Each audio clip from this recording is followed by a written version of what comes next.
मंत्री श्री पुष्कर सिंह धामी जी एक संवेदनशील मुख्यमंत्री हैं और सबका साथ, सबका विकास, सबका विश्वास और सबका प्रयास अगर कोई प्रैक्टिकली तौर से उसे जीता है और उस पर अमल करता है तो वो माननीय मुख्यमंत्री पुष्कर सिंह धामी जी हैं। मैं समझता हूं कि उनका ये निर्णय बहुत समावेशी है, दूरगामी है और बहुत इसके अच्छे परिणाम आएंगे।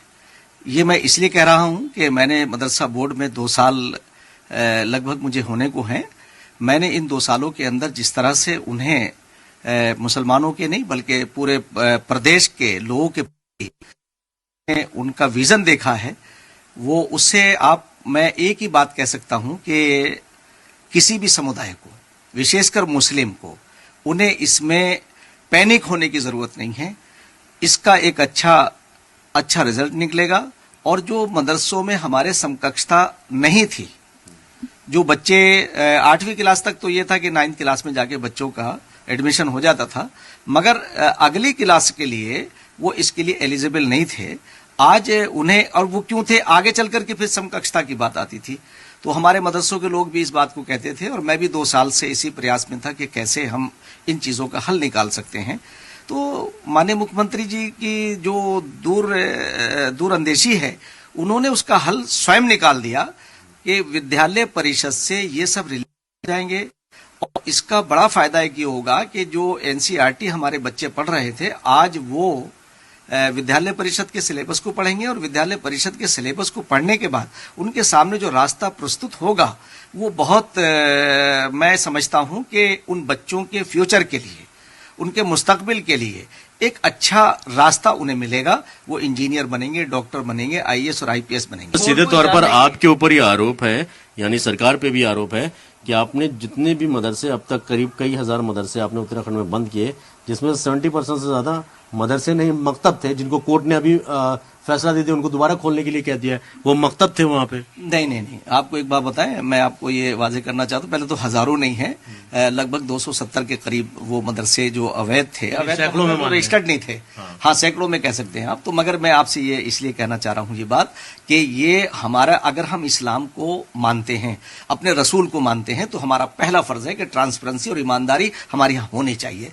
आपका हिसाब किताब भी होना चाहिए। आप क्यों भाग रहे हैं, क्यों आप रजिस्ट्रेशन नहीं करा रहे हैं, क्या आपको प्रॉब्लम है। जब आपको हमने मदरसा बोर्ड के जरिए से माननीय मुख्यमंत्री जी के कुशल नेतृत्व के अंदर हमने उनसे कहा कि आप आइए और कोई भी आपको कुछ खर्च करने की जरूरत नहीं, अपने कागजात को पूरा करिए, वो जो रिक्वायरमेंट है, और आप आके प्रमाण पत्र ले जाइए। हमने वो दिए और आपको हैरत होगी कि जो हमने अभी पिछले दिनों जो हमने प्रमाण पत्र दिए थे, जो मान्यताएं दी थी, ओनली 88 लोगों ने जो है वो अप्लाई किया था। उसके बाद जब हमने, उस वक्त वो नहीं आ रहे थे सामने।